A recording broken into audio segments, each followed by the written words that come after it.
Have you listened to the DJO stuff? Speaking of people that from Stranger Things. I have, yeah, Yeah.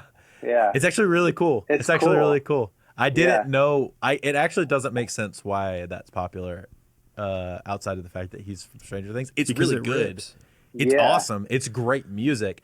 It doesn't fit in the like what I would. It was a left turn for me from what I would expect to do really well in the general zeitgeist of normal people listening to music. Me too. It came up as a reference for me actually last month, where there was an artist I was working with, and she was like playing it for me. I was like, "Damn, this is really sick." Yeah, like, Yeah. Steve, It what are you Yeah, doing here? yeah, I well, first of all, I didn't know that that was like Joe's project. And it kept coming up, and like we were driving a lot between Atlanta and Pittsburgh, and so I checked the credits the one day that it came up, and I was on a long drive because I was like, who did this? Because like, first of all, people don't write songs like this anymore. That's No. really yeah. cool. And the 80s thing has been big for a minute, but I feel like nobody's actually done it in a way that sounds like the 80s, and that is pretty close. And Yeah. I pulled it up. I saw that Joe Curie, like it's him, and I was like, Yeah, "Oh, that's crazy. That makes no sense. it doesn't make any sense. Sounds way more '80s than all the music made for Stranger Things." And then Adam, I don't know how to pronounce his last name. It's Thein. I think it's Tyne. He's actually in one of the discords that I'm in, and Okay. he produced that whole album. And I was like, that's super super sick. And so I have yet to really pick his brain about it, but that was really crazy. And then the fact that it blew up 2 years after it came out Yeah, is extremely puzzling. But I don't know, it gets me excited because I think he dropped a B-sides record, and one of those songs is one of the ones that like really popped off. And then because I think that's what he dropped like recently, and that yeah, one of those really popped off. I think it was a short form song thing, and but it made literally the other two records of his catalog blow up like crazy. that's I super think that's sick. a really important thing to like to talk about and to touch upon actually Yeah, would love to. is just, for new artists, the importance of having a catalog of music out there. And I think that, here's my soapbox for you. Okay. You know, Everybody's like new artist, like put out a single, put out a single. And really what you're doing on a certain level when you're doing that is you're promoting Spotify because you're telling Mhm. all of your friends and family and fans go listen to Spotify, and you've got one song out, and what does Spotify do after that? They grab you and they're going to bump you to something else that they think is going to keep you, according to the Mhm. data, on their platform. And I think that that's like one of, like what we're talking about here. It's like just put out music and don't worry about it. Keep going with it, and then because you never know what's the song that's going to connect. Yeah. Do you want to have like 20 unreleased songs on your hard drive or have 20 songs out so that when you do have that one song that connects with people and is a moment that then they can go and discover more about who you are as an artist and more of your Yeah. music? I Yeah. was just thinking about this probably like 2 days ago.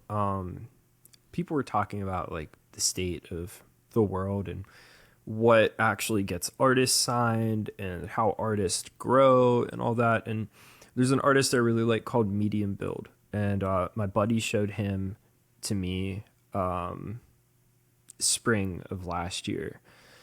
And whenever I first found him, he had one song that I really really loved. It's called Never Learn to Dance.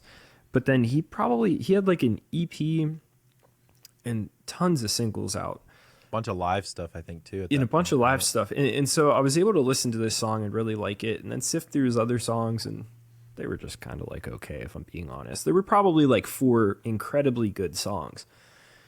But because of those four incredibly good songs, he was getting offered bigger tours. He signed a record deal, and he gained just like when I followed him on Instagram, he had 10,000 followers. And I remember thinking that I was like, man, this guy's so good. And he only has 10K. And then I checked the other day and he has over 80,000 in a year. Wow. And it's insane to me that like so many people are afraid of releasing music, because if he didn't release all of those bad songs from 2019, well, they weren't bad. Like objectively, like they were pretty good. They just weren't my thing. Yeah. But Yeah. you know, if he didn't do that and if he didn't keep releasing music, then if you do have that one good song, there's nothing that's going to keep somebody listening, because there's nothing else out there for them to listen to.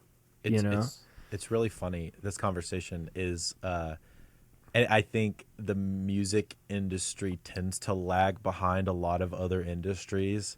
And this is a conversation that, so I try to have a really good like semblance of a bunch of different industries, because I feel like it informs what the music industry will do in probably 2 to 3 years. Yes. So you know who has this conversation every time? YouTubers. Everybody in tech. YouTubers, 100%. They are like, you need to put out 50 videos and then make the video that you think is going to blow up.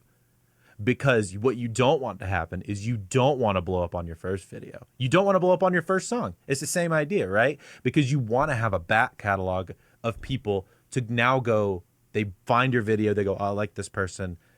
Now I'm going to go back through all of their videos and like learn more about them. He did this. That's really interesting.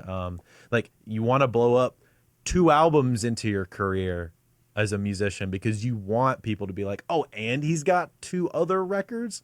Oh, they've got a live record and maybe an EP, handful of other random singles and some collabs. Like that's awesome. There's so much here that I can just live in with this artist now. 100%. 100%. It's wild to me that artists aren't thinking that way. Yeah. That's happening to Mickey right now. Is he just dropped that incredible album, and it's like the only thing I've listened to for months. And then I started going through like his backlog, and the music's a lot different, but there's a lot of really good songs on there, and I'm really happy that he's been releasing music for a few years instead of dropping one good single and then dipping, you know? Yeah.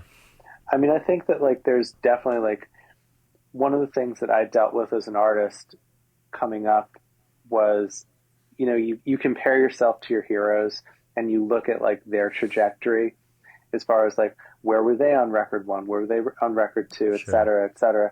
And it's like, if you're doing that, you're doing yourself a disservice, because if they were doing it today, they would inevitably do something like completely different. And I think that like your point of like, you don't want to blow up on like your first single.